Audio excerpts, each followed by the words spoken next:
السلام علیکم ورحمت الله وبرکاته. د رسول الله صلی الله علیه و آله و صحبه وسلم څخه روایت دی: من قال سبحان الله وبحمده سبحان الله وبحمده یوم العید، که چا د اختر په ورځ باندې دا کلمات سبحان الله وبحمده 300 واره وویلې او ثواب یې مړو تور وبخښي، نو الله جل جلاله به دا هر مړي و قبر ته سل رحمت نازل کی، او یجعل الله تعالی فی قبره اذا مات الف نور.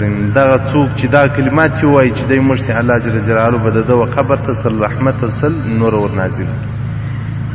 قبر ته چې رحمت نازل سو، بیا په قبر کې عذاب څه کوي، په قبر کې وحشت او بیره بیا څه کوي. د الله د رحمت سره بیره نسته، د الله د رحمت سره وحشت نسته، د الله د رحمت سره مینه او الفت دی.